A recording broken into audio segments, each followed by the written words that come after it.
following program was provided by an independent producer solely responsible for its content. The opinions expressed do not necessarily represent the views of this station, its staff, board of directors, or underwriters.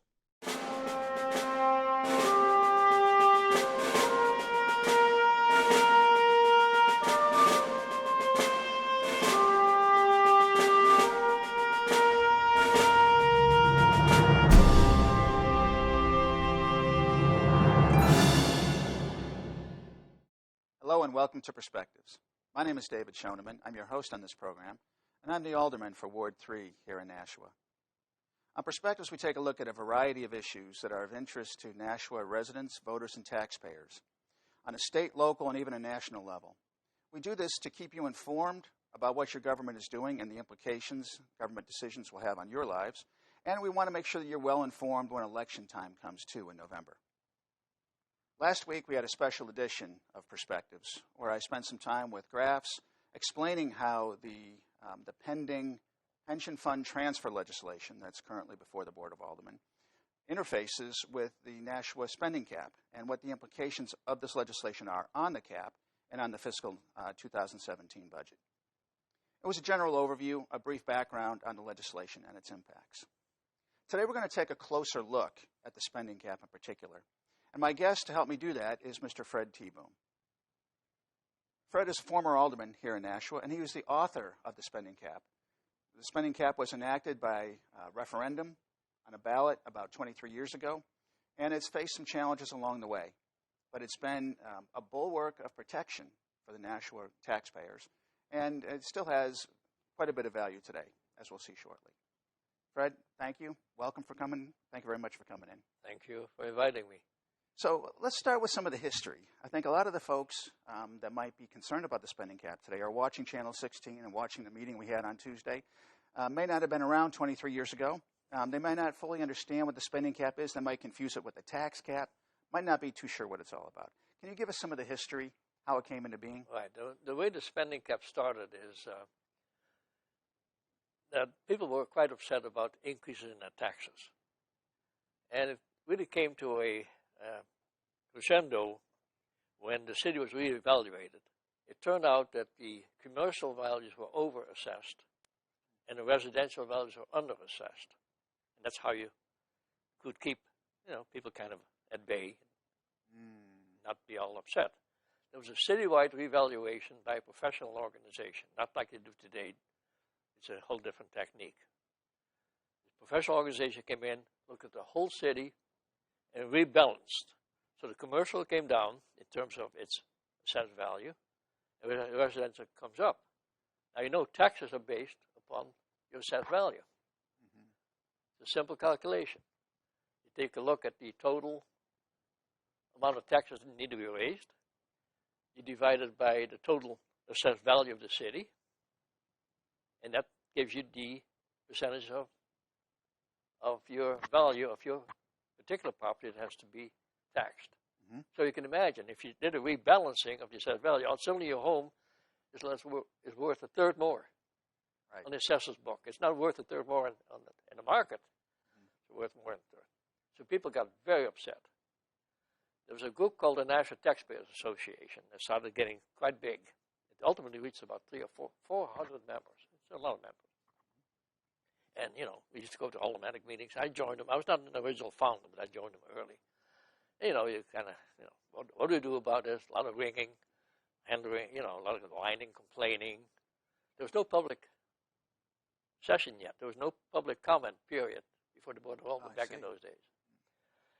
And I was between jobs, I believe, and I was doing some research. And in the process, I found out that Franklin, the city of Franklin, had what they called a tax cap. Somebody told me about. I got in touch with people in Franklin, got a copy of it, found out what they had. It was very complicated. And I said, there must be a simpler way of doing it. Why is there a tax cap? Because the tax cap is based, like I said, on this calculation. The calculation is simple enough. If you think of what goes into that calculation, it's complex. Because what's the assessed value of a city? And how many taxes have to be raised? And how did that number come up with? And what's exempted? And so I said, why don't we simplify it and make it into a spending cap? because spending is hard to hide. You know what people are spending. Yep, that's right. You don't quite know how the tax rate calculation is.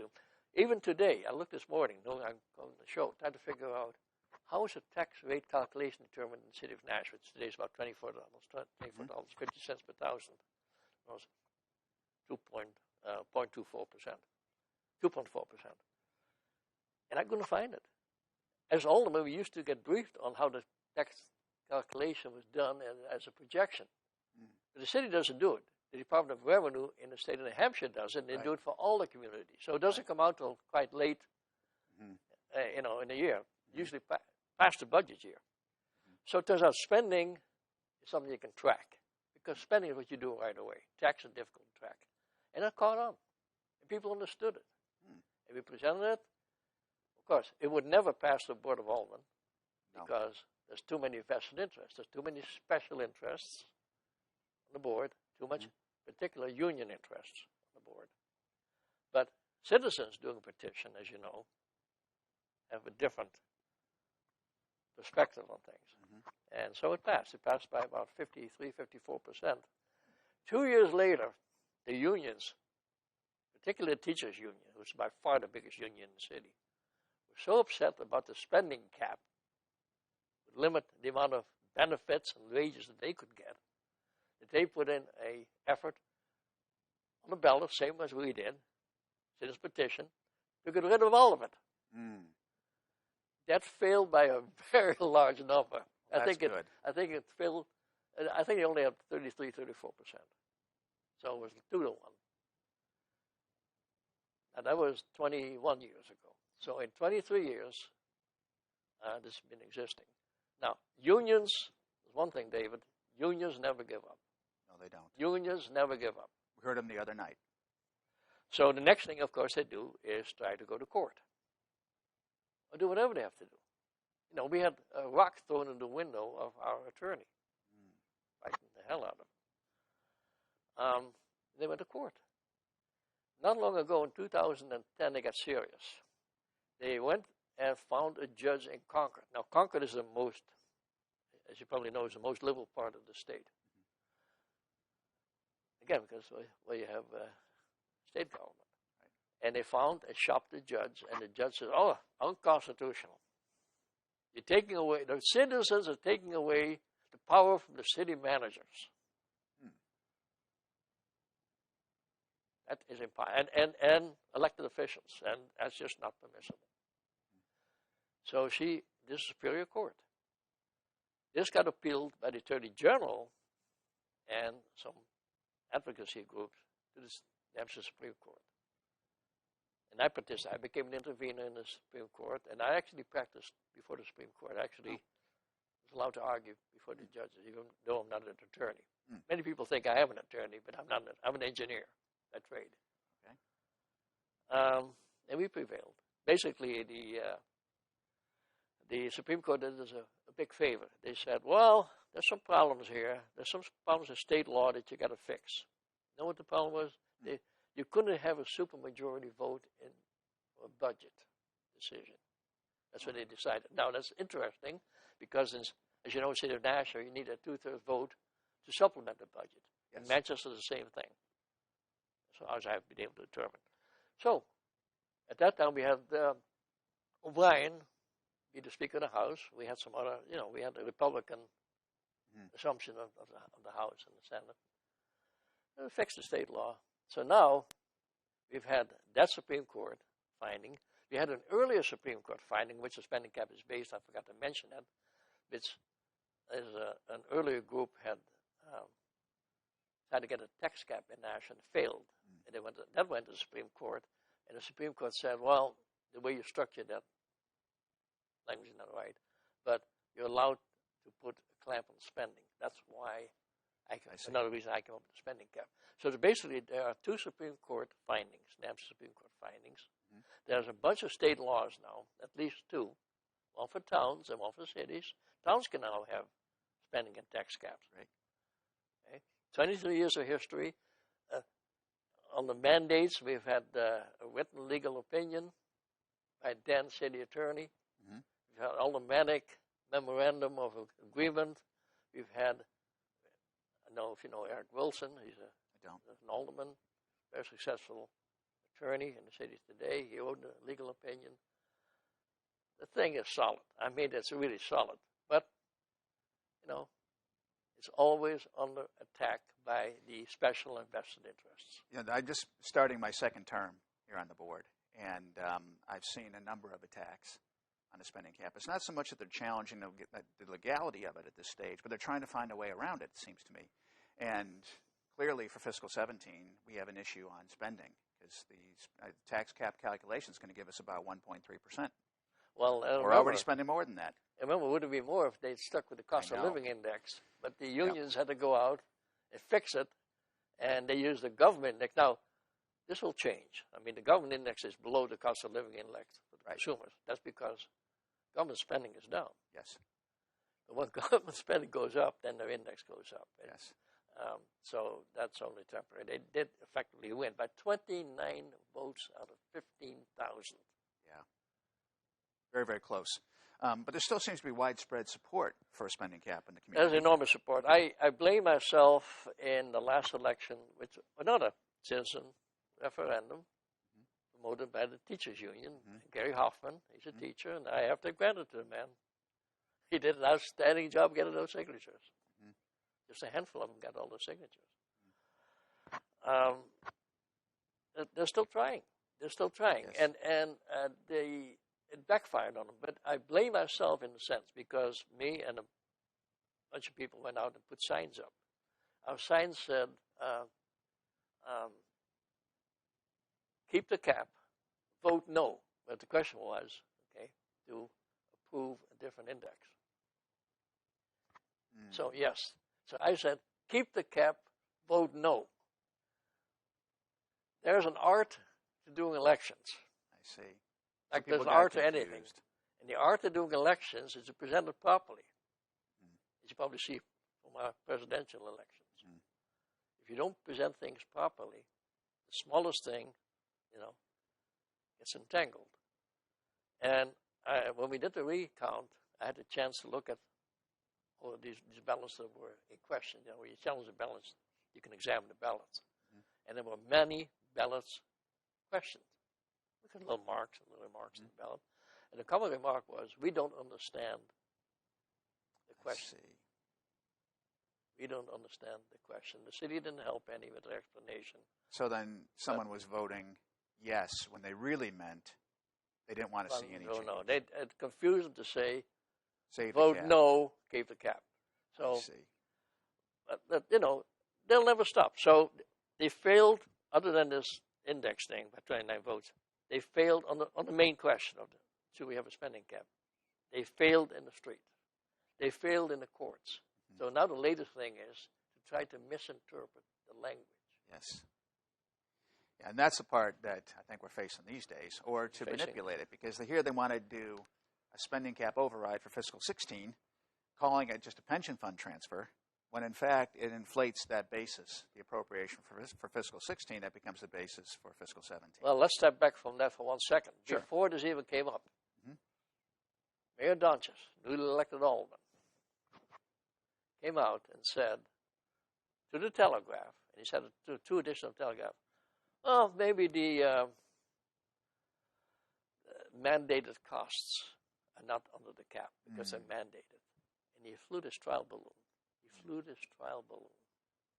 Because pension costs are mandated by the state. Right. The state tells you, hey, we got a retirement plan to fund, and we mismanaged this for many years, which they did. They mismanaged it for many years.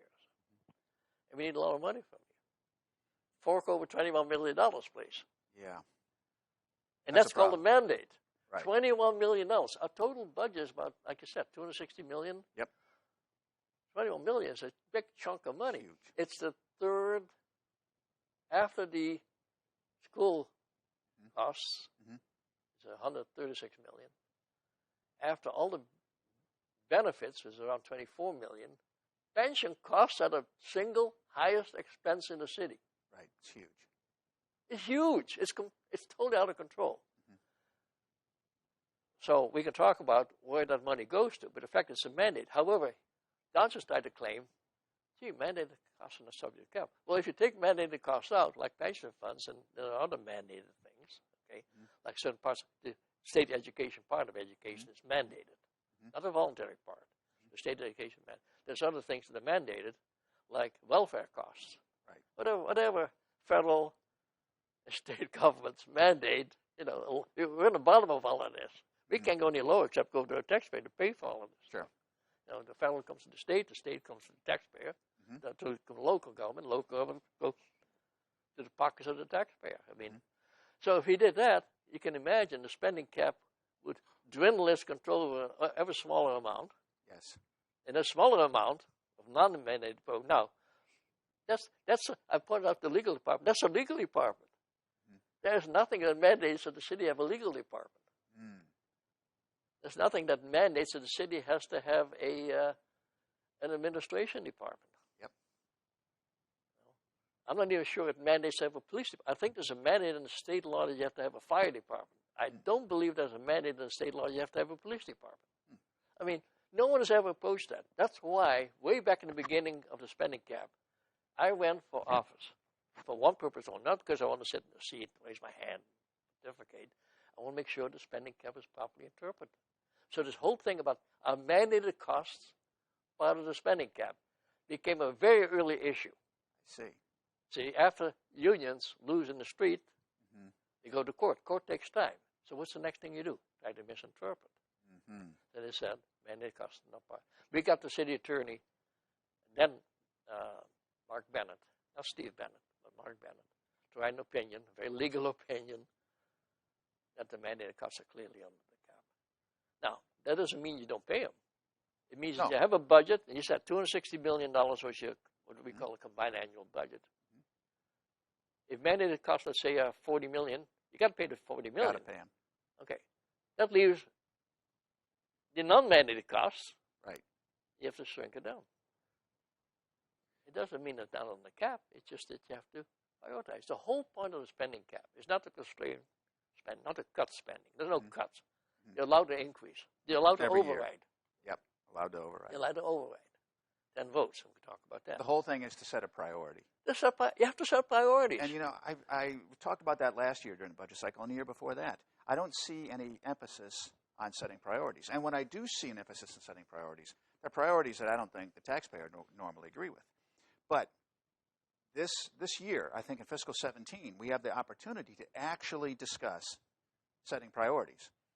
That is, if this pension fund transfer gimmick doesn't succeed. If it succeeds, then the budget's going to go up by $2 million. Extra $2.2 million. No. $2.2 million extra. Well, let's talk about this pension thing a second. Okay. You did a very nice job explaining with your fancy charts. Okay, I know it takes some doing. I had the very first show here. I had one of the very first shows because I helped build a studio when I was older. And I thought it was Glenn Beck. Let me just take a side. I thought it was Glenn Beck. I had flip charts. I had view graphs. I had PowerPoint slides on the computer. I had slides I projected on a piece of paper. It was a complete failure. It was a fiasco. The guests didn't know what I was doing. I was walking around. The cameras couldn't keep track of me. To be a Glenn Beck type of operation takes a lot of skills. It sure does. And at that time, our friend Dick Gannon was running this camera. He was new. I'm not sure we had all these cameras at the time. Anyway, after that one show, I had one other show. I said, this ain't for me. I like to build studios. I'll get into funding discussion detail. Yep. But a host, it takes a lot of preparation.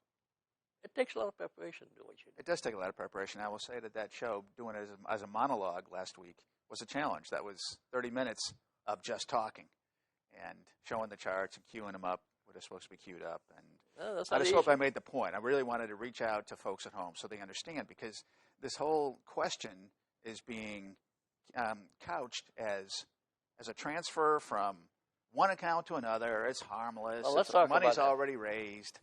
Let's talk about it. First of all, there are already two expendable trust funds. They were set back in the year 2000. There's one for the city, there's one for the school. And in fact, you may remember that a month or so ago, you actually transferred $160,000 in one of the funds. So you can transfer money into these funds, and they're the savings. So once you transfer money into the funds, that's like a savings account. It's appropriated. Any money spent is no longer subject to spending cap, because you only count on the spending cap one time. Right. One time through the gate. It's about $700,000 in those two funds. There's about $800,000 in the school retirement fund. I still haven't quite figured out why that is in there. I'm told maybe it's Title I money. And then there's like we talked about, $21 million of this retirement pension fund. Then there's another $4 million, I believe, for severance payments. I mean, it's a lot of dough. It's a lot of money.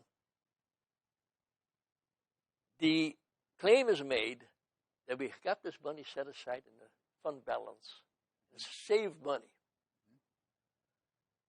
First of all, ask yourself, where is this in the fund balance? It turns out that fund balance is a large number. We have a nice, large fund balance. That's money that sits there as a savings account. To use that money, you got to appropriate. That money contains any leftover money, any surplus money, anything not appropriated, wound up in fund balance, as you know. And that fund is often used as a tax offset at the end of the year. Yes, because the spending is going to cause taxes to rise. We don't want the people to be getting too upset, so they spend the money, but then they buy down the rate. We're raising about $200 million worth of taxes, so 1% is $2 million. Okay, so if you can set $2 million aside for the fund balance, you lower the tax rate by 1%. You pull $4 million away, lower the tax rate by 2%. And any mayor, as a decent advisor, and all our mayors do. In this case, you have a guy named Griffin, John Griffin, quite excellent. Very, very sharp. It's great. And if you didn't have him, all be lost. Oh yeah, because the mayors don't understand the details. The alderman don't understand the details. He certainly does. He certainly does. So this money they talk about is $2.3 million. Isn't this savings money? It is designated money. They call it designated fund balance. The only place you find a relationship to designated fund balance is a report called a CAFR report, which is the accountants. I call it the Carol Anderson Financial Report. It's really called Comprehensive Accounting Financial Report. It's a whole separate document this thick, and it shows you the fund balance. That $2.3 million was designated by Griffin. It's not an action of the alderman. It's not an action of the mayor. It is simply, under state law, the treasurer is allowed to designate some money. Now, on what basis did he designate that? Now, he's not, Griffin is a sharp guy, like we just said. Here's what happened. At the end of every year, when you look at what's left over, the $21 million that we talked about, there's about $1 million left over. Okay. Last year, there's $1 million left over. The year before that, there's $850,000 left over. The year before that, there's $1 million left over. You know who recognized that? Mr. Alderman Siegel. Alderman Siegel, the sponsor of the pension fund you talk about, recognized that a few months after he became alderman. It shows he's not a dummy. No, of course not. He's quite smart. And he said, gee, we got all this money sitting in that pension fund. We've had these surpluses in the past. I'm going to propose we cut $400,000. You know what happened? He made his little speech. He's a good speaker. All the aldermen sat around. You included. You all raised your hand. 15 votes to cut $400,000 from the fund that now you want to add $2.3 million to. What craziness. It is totally crazy. There's $1 million left over in that $21 million fund. It's like $18 million last year. It's $20 million before then. If the alderman were smart. Now you're on the alderman. So note this. Okay. You could have taken that end of year money, instead of sending it back to fund balance, where now Griffin would have said this is designated for retirement pensions. You could have said, why don't we escrow that $1 million into one of these two expendable trust funds we already have? If you had done that, then the savings would have been locked into those accounts, would not have to be reappropriated, because it would be expendable trust funds are not reappropriated. They are designated funds for a particular purpose. The particular purpose of this expendable trust funds, these two retirement funds, one for the school, one for the city, is to pay any excess money needed to pay retirements. So why did you do that? They took the $1 million excess and put it back in the fund balance.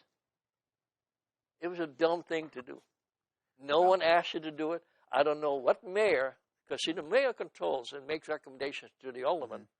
What should be escorted, what should not. The alderman can't keep track of this. You know, you guys part-timers, you walk in, you look at the stuff that's presented to you. Very few of you do any real research. I'm not saying you don't. I understand. But it takes time. And a lot of them are working. You know, you don't really have time. Why didn't the mayor propose, why didn't the mayor Lozo, who's a very sharp mayor, why didn't she, and she had Griffin as a CFO, and before that she had Gilbar as a CFO, why didn't she propose taking the $1 million excess and putting it into an expendable trust fund that already exists? I'm puzzled by that. And this brings me to the real reason I think that ordinance, that resolution is before you. Well, what do you think it is then? And Mayor Donches alluded to that. It's to add $2.23 million to the budget. Yes. And you pointed this out in great detail, but the summary of what you said, David, is we have supplemental budget.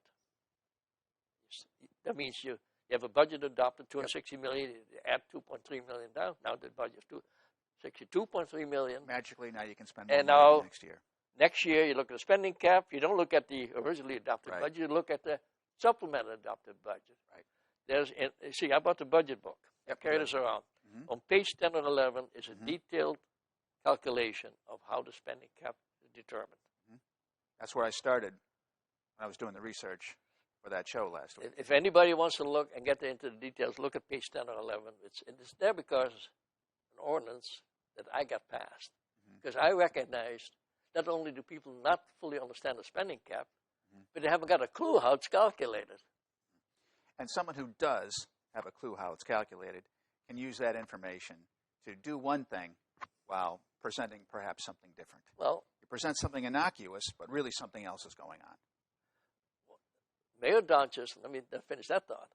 Mayor Donches went before the school board and said, well, I gave you guys a 2% increase. And I think he gave one other department. 2.5% to the police department. The Siegel's favorite department, police department, 2.5%. Everybody else, 1.3%. They're saying, if the spending cap allows you to increase 1.3%, you allow them 2%. Now, what mathematical genius? It's impossible. A Newtonian calculation, okay? Do I right. get It's that? impossible. Donches went before the school board. Now, a couple of guys in the school board, pretty acute. One of them is Hollowell, who is, I think, an engineer up in Lincoln Lab. You have to be pretty sharp to work in Lincoln Lab. And Farrington used to be a pilot.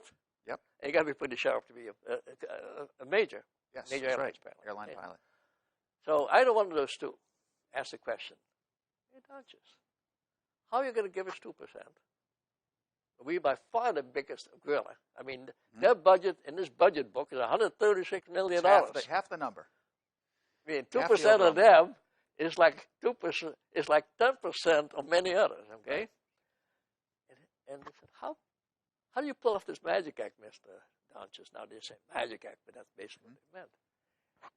And and they said, is it because of that pension fund? And he kind of said yes. And I can quote you. I don't have actually I have it with me, the quotation out of the meeting with the Board of Education. And then Mr. Hollowell and Mr. Farrington said, well, what if it doesn't pass? He says, I'll have to be back here. Well, that was my intent in our meeting on Tuesday, to try to get a vote, because I don't want this thing sitting out there somehow unknown. It's not unknown. I think we know pretty clearly where the numbers are in this vote. And there's not enough support. It requires the 10 votes. There are clear indications that there are 6 people who oppose it pretty strongly. So that means the best they can do is 9, and it's not going to pass. So if it doesn't pass, then it does affect the fiscal 17 budget. Okay, so now put yourself into Donches' shoes. You spend all this money becoming elected mayor, right? pick this moment carefully. Mhm. Wait for Lozo, not to run again. Mhm. And here he is, and he asks over and over again while he's running, will you keep to the cap? Yes, I will keep to the cap. Well, anybody can say, I kept to the cap. It's a law. Sure. And then do the override. But I asked the question, others asked him the question, will you submit budgets within the cap? Absolutely, because he wanted to get voted and elected in. Sure. Well, it's one thing to get elected, and there's another thing, after being elected, you may, do an about face. So what is he going to do? He's got to set priorities. If this doesn't pass, then he's got to have to set priorities by cutting some other departments. Or he has to propose busting the spending cap and busting his pledge. Right. I have a lot of respect for Mayor Donchis, and a lot of respect for Alderman Siegel, too, certainly, as I said before. I think that if I were in his shoes, and knowing him the way that I do, I don't think that he's going to submit a budget that's over the cap. I don't think that he will. If he were to ask me for my advice, and he hasn't yet, but if he were to ask me for my advice, I would say that he should submit a budget that meets the cap with the 260, based on the 260 in fiscal 16, without the pension fund legislation, in other words.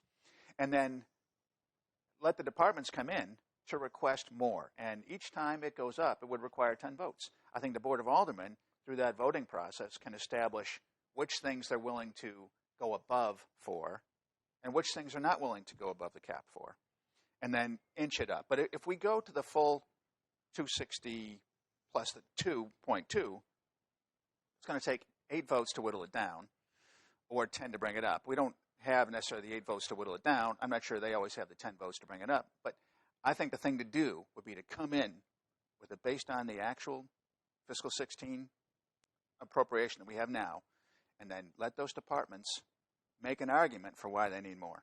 Well, I don't think that we need more. It could be a mayor, too. Let's say the total budget, if you take everything, you talk about $260 million. The real budget in the city is $300 million, maybe even a little bit more. We can talk about why is it $260 million. We can address that next. But $260 million, $300 million, doesn't matter. It's a huge amount of money. Now, I don't know, David, if you've ever been in business for yourself. I have. Okay. I've had commercial business. I've had technical business. I've had 4 businesses. Only 1 made it. 3 failed. Whole different story, right?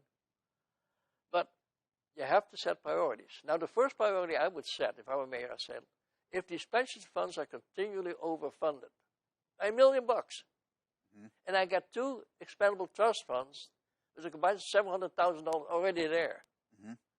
What's the first thing I would do? Move the money there. Well, you move the money there. But to move the money there takes appropriations. I guess I would submit a budget with $1 million less in that pension fund.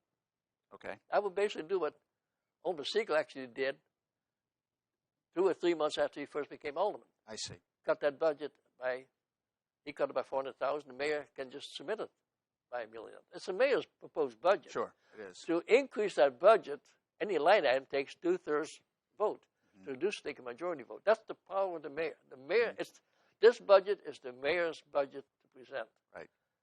It is, to add to it, it's difficult. To subtract from it is a majority vote. So he can submit the pension fund $1 million less. It'd be consistently overfunded by $1 million. He should come to this budget And find where. And made savings. Yes. The school board should do that. I pointed out to the school board, there's an $800,000 pension line item in the school budget. Why is it there? It's in this budget book. I don't know where it is in the school budget book. Again, the school has its own budget book, but ultimately it has to wind up in the city's budget book because it's a department under the city. You have to look at it. You can't just keep saying, well, add a percentage to this, add a percentage to that. That's not management. No, it's not. That's not management.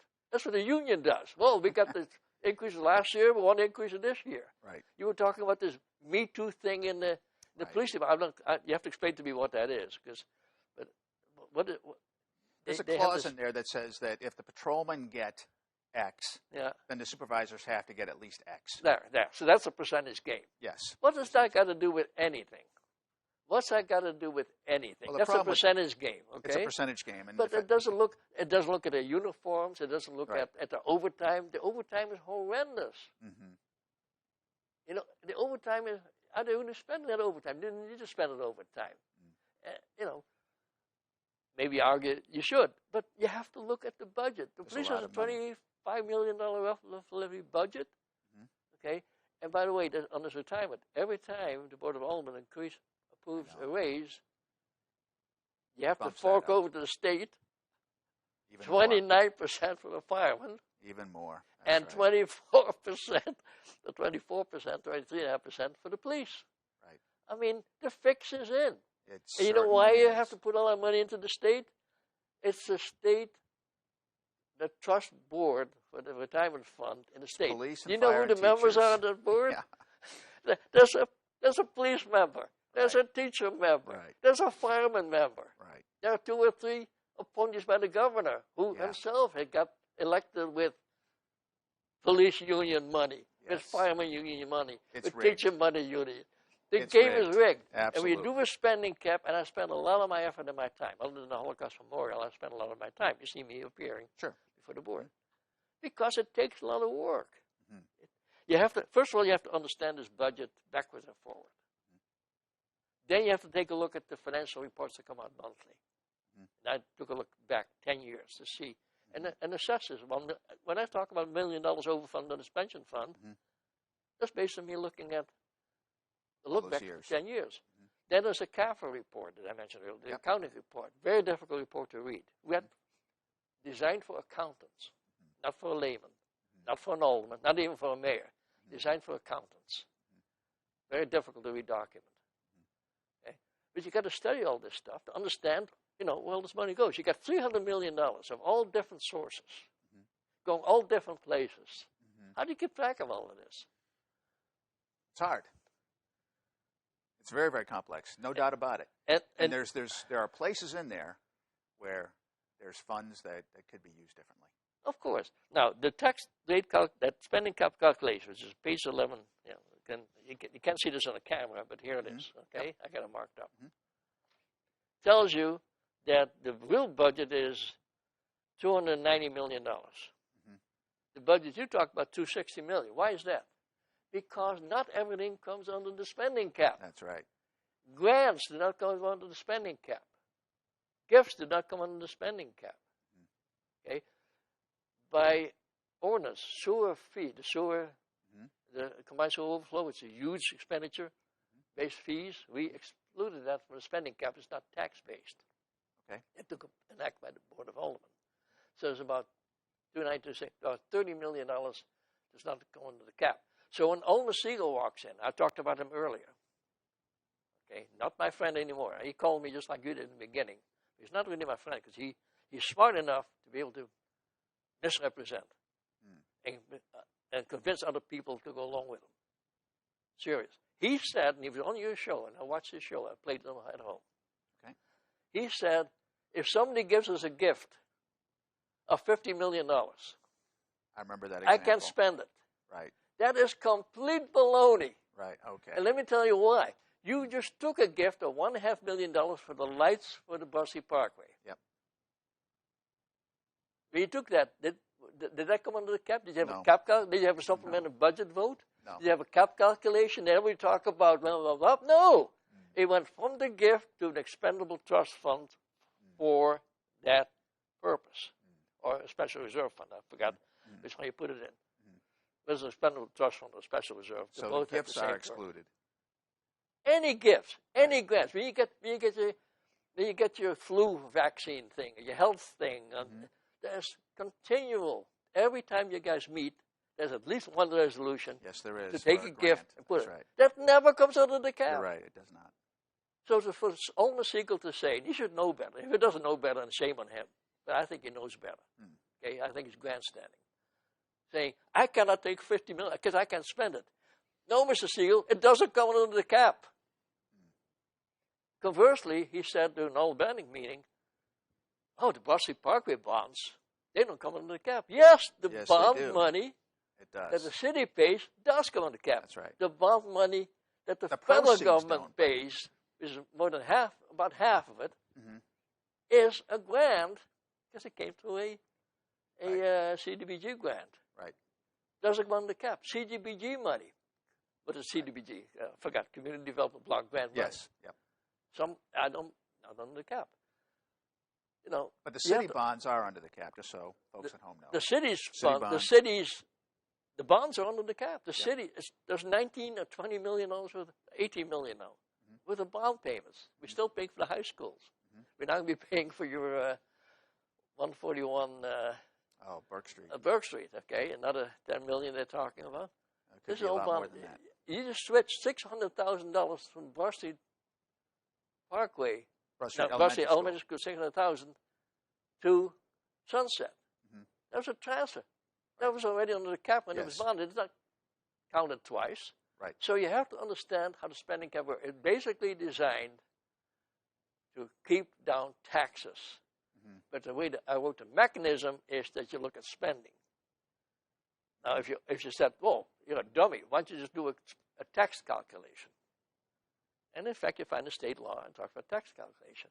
You look at Franklin; they have a tax cap calculation, but it's difficult. They keep modifying. It's an ordinance in their case. You keep modifying the law because every time you have a reset and a reassessment, and the tax rate jumps from here to something else, because the tax rate depends on the assessed value, and the assessed value Yes, it drops. does. I think a spending cap is the way to go. I like a spending cap much better. Then you have to redo it. Because we actually talk about that, negotiate it, and we set a number. You can track it. You can can pick track up it. this book and you can track it. I spent an hour this morning trying to find out how the tax rate is actually calculated. There's a calculation, shows 24.5, shows the assessed value, shows you the amount of taxes raised. But the amount of taxes raised is $191 million. The tax that will be raised this year was $191 million. If your budget is, combined budget is $260 million, what's the difference between a $190 million and $260? Or the $300 million, which is the total budget? Well, there's $60 million worth of revenues. Right. There's a revenue section in here. You have to go through this calculation to determine the tax rate. How many people know how to do that? No, it's much better doing it on a spending basis because it's just the one side. And we can figure out what we spend, we appropriate it all, and it's a much better way to go. I like having it. It actually gives us a better chance to argue on behalf of the taxpayers because it is something that we can point to.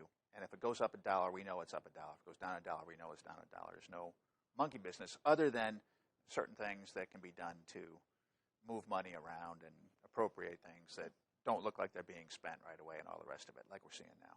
But generally speaking, I think the taxpayers are definitely benefited from a spending cap. There you have, I calculated thousands and thousands of dollars ahead.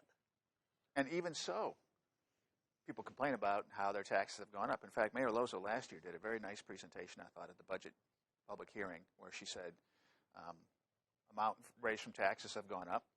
Of course, budget has gone up. Salaries have gone up. Pensions have gone up, and all by pretty significant slope on a graph. But the actual operational portion of the budget is relatively flat. So we see that there is increased tax with flat services. And so what's happened, David, if you look at that, and I've looked at that also, is there's a calculation in front of every contract negotiation. That's there because David Dean, I think, passed an ordinance. That wasn't always there either. Yeah, right? Very useful. They give you some insight. Look at the bottom line. 2% increase. 1%. You just approved a contract for the fire. The fireman just came in with a 3%. Fireman came in with the big one, 3%. Yep. Okay. Well, wait till the school comes in. They love to put in big bucks. But I'll tell you who got in the biggest. Police department. 6.5%. 8% in one of the years. And it passed. I know. Because that happens to be Alderman's, maybe most of the citizens' favorite department. Well, I would say that public safety, if we're going to prioritize expenses in the city, my view is that public safety is number one. You don't want to have to sleep with bars on your window. So you need safety, and people want to know they're not going to be robbed during the night. I think that paving the roads, infrastructure, is number two. All right. And I think that school can fall below that. I think schools like to think they're number one. I don't think that they're number one. We're spending $14,000 per student. Well, we can talk about on the education school. for a long time. We're spending an awful lot of money. And I don't know what kind of research you've done. You've probably done A lot. good research, too. A lot. Our schools, we have some real issues with our schools. For instance, there are 77 high schools in the state.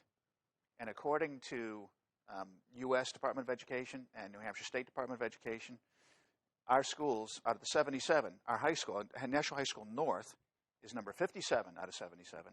National High School South is number 76 out of 77 schools. In terms of performance. In terms of performance. You know what's number one? Academy for Science and Design. And you know what their cost per student is? It's about $6,000 or $7,000. $6,000 to $7,000, and some of it comes to people's pockets. Okay, just making it's around between $6,000 and $7,000. Not much comes from people's pockets. They don't collect half of what they spend. Half. Now, and to be number the one. school department say, "Well, we have to take care of special ed." But I'll tell you a funny thing. Academy of Sciences has to take care of special ed just as well. You have no exemption. No Academy of exemptions. Sciences for special ed. That's right. I've taken a couple tours of the Academy for Science and Design. I've been to a lot of schools here in the city of Nashua, too. And they're really doing some very, very good things over there. And I think that it's false to think that our school department can't learn something. Even though we can't be the same, we can still learn something from Let them. me ask you this. Sure. The average pay of a teacher in the city of Nashua is around $55,000. Okay. Superintendent actually made about $140,000, $135 to $140,000. The deputy superintendent is around $110,000. Money. The benefits are also very high. You know, from the custodians. Yes. Okay, the cost of a teacher by the time you add benefits probably around $90,000, $80,000 or $90,000. I used to know the numbers exactly, but they're close. What do you think they're making Academy of Science and Design? What does teachers make? It's significantly less. Oh, it's half, less than half. And the point that I make, and that I intend to make when that contract comes up, in fact, the point I tried to make regarding the principals is that they have very good staff and faculty over Academy for Science and Design. Number one school in the state. They must have good people. They can hire good people at a market rate. And it's a rate that people come into the job. Maybe they're there for a few years. They might go out. But they can always hire new people in. And so there's this in and out. That indicates, not saying that turnover is good, but it's an indicator that you're at the market rate. And in our jobs, in our city school system, no one ever leaves. And as no one ever leaves, why because should they leave? Why should they leave? There's no reason. If you're paid above the market rate, no one's ever going to leave. If no one comes in, then the rate is below the market rate. If there's a healthy turnover, you're at the market rate. If no one leaves, you're above the market rate. Take a look at as long as we talk about schools. Sure. This is basically my favorite subject, more favorite than spending caps. But take a look at the custodian union thing. Yeah. The loaded cost for a custodian is $27 an hour. Right. $55,000 a year. Yep. These contracts come in. They really got gutsy. Farrington, Hollowell, and a couple other guys got gutsy and decided, let's go start privatizing some of this. Now, you can sit and argue about, well, did the lowest bid offer enough floor space to clean the floor? All these things. Well, we can look into all of that, okay? Of course. Or are the schools right now spending too much and not enough floor space to clean on a particular Well, custodian, I think what right? it indicates is that we're definitely paying above market rate for custodial services. Yeah, but not only that, how many custodians do we employ? And do we need all those custodians? Well, good and question. we analyze this compared to what it takes for a custodian to clean the floor. No, it's hire more custodians. Exactly. They never cut. I know. It's always a service. Now, since when is a custodian another service? It's the fact, since when there's retirement money, another service. In fact, I brought a piece of paper. I would like to conclude on this. Sure. If you have a conclusion. Yeah, we got a couple minutes. Yep. Retirement money. Okay. We talk about $21 million a year, of which there's pretty much $1 million unspent at the end of the year. But still, $21 million is a lot of money. It's a lot of money. And it's a state mandate. They said, fork it over, because the state mismanages it on the difference. Another story. But here are three examples. Okay. Alderman O'Brien. Yes, you Used to mentioned be these. Deputy Chief O'Brien. Yes. Now, these people know how to manipulate the system. Not everybody does, but they do. Yep. Alderman O'Brien's last salary as a deputy fire chief was $92,941 a year. You can look it up in the budget book. Of course. He retired with a check for $65,484, which is supposed to be a severance. I mean, uncollected sick leave an uncollected vacation time. I can't believe anybody could retire with $65,000 in uncollected. You know, when I worked for Bechtel, you got 1 year and that's it. Sure. His retirement, not counting the medical, is $93,716 a year. He makes more annual in retirement than he made in his highest salary. Yeah. How is that possible? Well, it's certainly morally wrong. It comes out to $7,800 a month check that he gets every month. How would you like to get a check I'd for like a job like that. $7,800? Where do I sign up for that job, Okay. Fred? You think that is bad? Let's talk about his boss, Yeah. Chief Morrissey. Right. Chief Morrissey retired in 1 June. They both retired together. There must have been something going on in 1 June. I think they were worried about maybe the retirement benefits might go down. His final salary, for a chief, pretty good salary, $123,772 a year. Great. What happened to the coal fireman? Well, forget that. You get them all upset. You talk about coal fireman. His severance was $83,665. His retirement pay is $113,887 a year. For sitting home watching TV, if he wanted to. Well, he Don't know can what get he's another doing. job and collect Social Security. Or whatever. Yep. If you think that is bad, the chief of the King of the Hill, remember Sioux Sing? I do. With the feud with Mayor Lozo? He retired 1 January 2015. His last annual salary, in his book, you can look it up, is $131,265. Pretty good salary, $131,000 bucks. Okay, I retired 12 years ago, and I was a chief senior engineer. I didn't make $131,000. I was close, but I didn't make that kind of money. His severance package, I got zip. His severance package was, guess what, $80,778. Here's a check, Mr. Susing. That's your golden watch. I got nothing. I think I got a piece of paper saying what a nice job I did. He gets $80,700. But you know what his retirement pay is? $138,693 a year. It is $7,000 more than his highest paid salary. That's why you're paying $21 million in retirement. That's why you got $2.3 million. That's why all this madness. And they want to spend more. And they're complaining because they never get enough. Never get enough. Nope. It's unsustainable. When people use that phrase, unsustainable, it really is true. It cannot go on forever. And hopefully we're going to be able to push back a little bit this year. We'll see what happens. But the pension system, I think that's partly why the state gave it to us. They said, we can't fix this. You take care of it. No, they also mismanaged. Now, these people, a couple things. These people go back a few years. In 2011 or 12, they fixed it. So the new guys can't quite collect this much money. Okay. But for many years, they collect this kind of money. They know how to game the system. Oh, they do. They know how to game. Why do you think a chief only lasts about 2 years? Because he makes the money and he quits. Yep.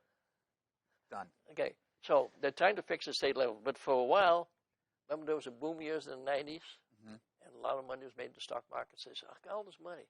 So some communities said, we'd like to stop contributing anything at all. We can't afford it. So, okay, you don't have to contribute. They would like to have you pay 100% medical payments. We don't want to pay any more medical payments while we're retired.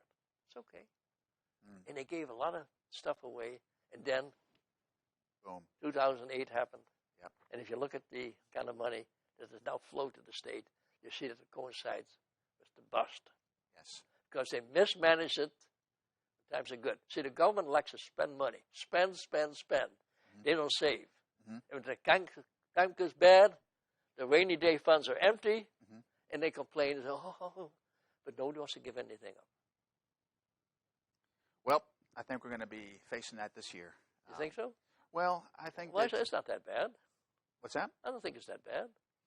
Well, we'll see what happens. I think that we're going to see something happen with this year. We're going to be forced to make the priorities. Yeah. And I think if the six stick together and we don't see that 2.2 balloon in there, hopefully we can put the brakes on spending a little bit.